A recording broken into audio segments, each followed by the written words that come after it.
Mhm. So one of my first fanboy question that I just have to know, obviously NWO, we saw it live on TV, we saw it form, but I want to know what the thought process behind the scenes, like, how were the neurons in your brain started to fire, forming this brilliant idea and later manifesting itself into one of the most controversial but popular moments in wrestling history.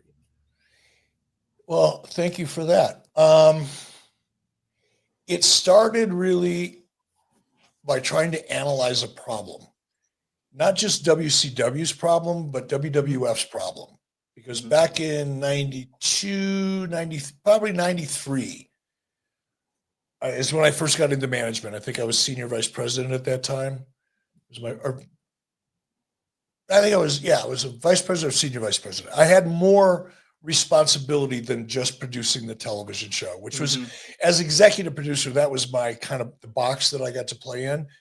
I was in charge of all the physical production of the show, but I had nothing to do with the creative. I had really little or nothing to do with talent.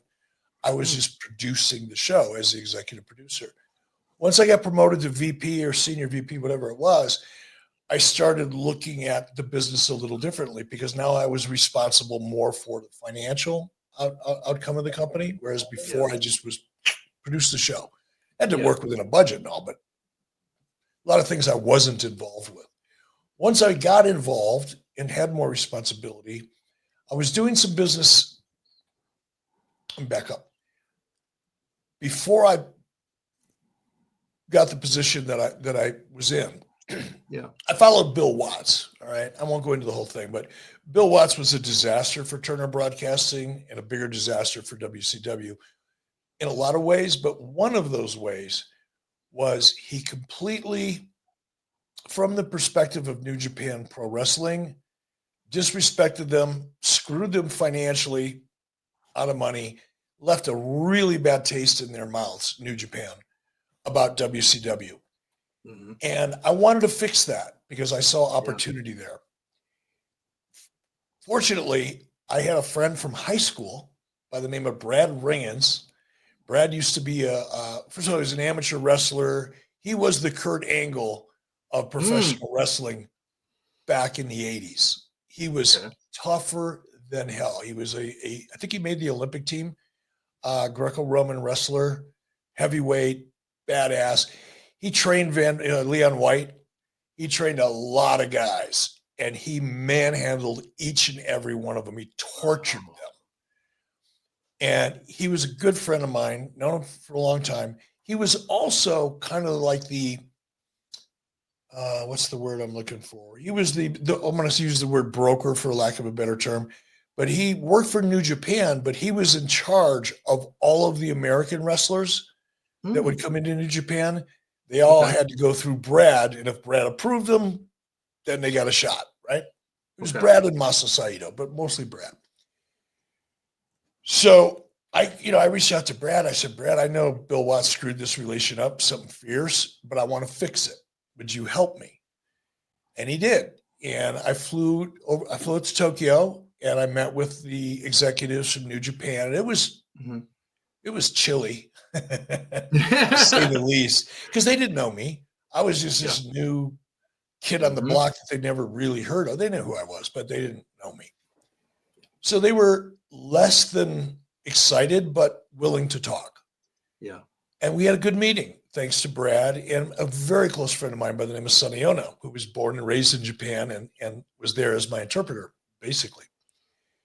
So we got through that first meeting, and we agreed that we would start trying to re-cement the relationship, I guess, or reestablish it. Yeah. And we started working together. Before I knew it, I was flying back and forth to Tokyo 2 or 3 times a year and really improved the relationship, started working together more in WCW. I brought a lot more of their talent over. I put them in a very favorable light, so it helped them in Japan. Very cooperative in ways that had never been done before. And as a result, the bond between myself and the key executives at New Japan became very, very strong. So I started going over there and recognizing that WWE they were horrible. They were still coming off the steroid scandal. So their house show business was the shits and getting worse every day. WCW's wasn't even close to where they were. I mean, our attendance figures were ridiculously bad. And I'd go over to Japan and there's like 50, 60,000 people in the Tokyo Dome. And the Tokyo, you know. And I said, all right, I got to understand why. That's how everything for me is why. If I can understand why, I'll get to the how. But if I don't understand why, it's just whatever. So I just started looking at what they were doing and going, you know what? We can do what they're doing. And what they were doing was presenting the product in a more believable way.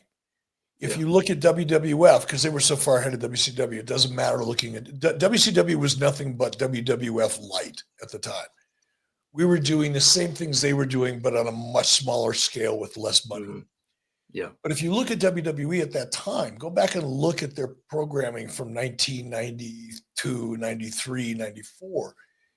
It becomes very obvious if you're paying attention to, in this respect, that their product was created and produced for the teen audience and the preteen audience, kids like from 8 to 14.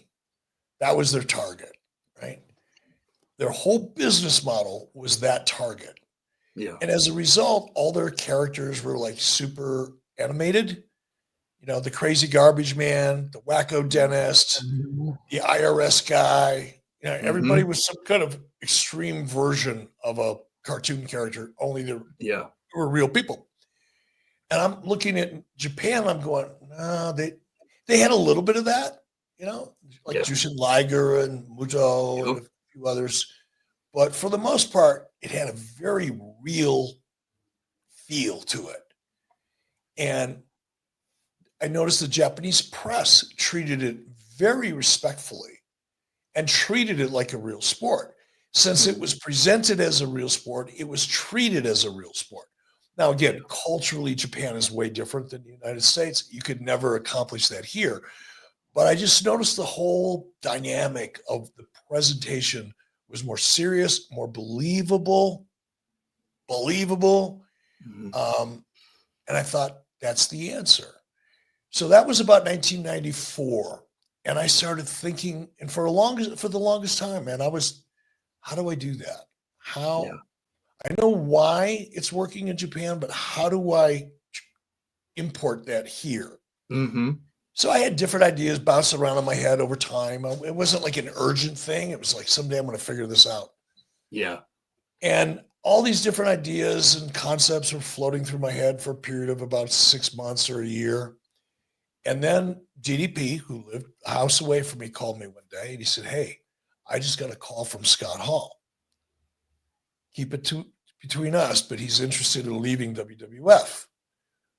Would you be interested in bringing him into WCW? I said, yeah. I mean, I was a fan of Scott Hall before I ever got into the wrestling business. I was a big fan of Scott Hall and Kurt Hennig when they were wrestling in the AWA. I was a huge fan of Scott. And obviously he had become a big star in WWF, Razor Ramon. So when I realized I had a shot at him, I said, absolutely. Well, about, I don't know how much time went by, 3-4 days, a week, whatever it was. Now, I didn't know what I was going to do with Scott yet. I hadn't figured it out. But if he was available, I'd put him on a roster and get there, right? And a couple of days later, I get a phone call from DDP again. He goes, hey, Kevin Nash. Whoa. Kevin wanted to know if I'd be interested. Yeah. I said, yeah. Once I knew I had Kevin, then the idea kind of just crystallized in my head.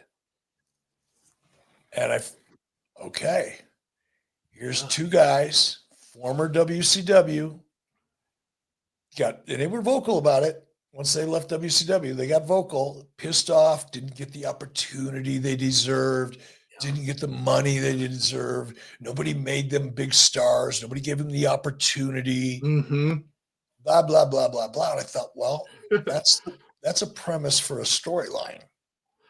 That actually makes sense to me. Yeah. I thought, okay, now I got these two guys. They're coming back, but they're coming back for revenge for not being treated the way they feel they should have been treated. They're coming in to take over and break things. That's a pretty cool idea. And since they were both coming over from WWF, I could play it in such a way that people wouldn't know if it was real or not. Therein lies the magic. The magic is the way I brought them in, the things I didn't do that are typically done to promote talent, like vignettes for a week or 2 or 3 weeks, trying to create it. I didn't do any of that shit. I didn't even give Scott Hall an entrance the first time he appeared. He came down through the crowd.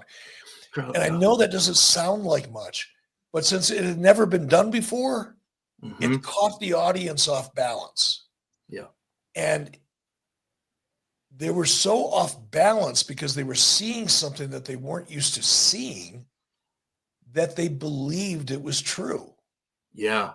They believed it was real. They believed Scott Hall came down and interrupted a live match, which has never happened before at that point. I don't know if it's happened since, but it did then. And again, it's another wait. Well, that's not supposed. Well, if that's not supposed to happen, it's because this is real. Just in their subconscious even. So that worked really well. And then of course Kevin followed that, and the whole story just, in a way, it wrote itself.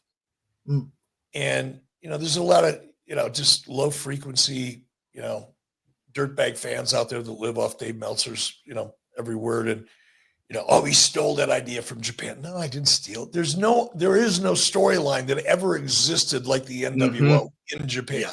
Yes, there were invasion storylines, blah, blah, blah, blah, but I hadn't seen any of them. I wasn't aware of them. I wasn't watching other wrestling organizations. I wasn't watching Japanese wrestling on a regular basis. I'd spend a day or two in Tokyo on business, go to a match, and go home. It was like I was studying their storylines. But my experience in Japan is what framed my intentions about making it feel real and making it believable. And the fact that Scott and Kevin were available essentially at the exact same time gave me the opportunity to create that story. I know that's a long-winded answer, but I want to make sure I did it. That was phenomenal. Oh yeah, we love hearing that type of stuff.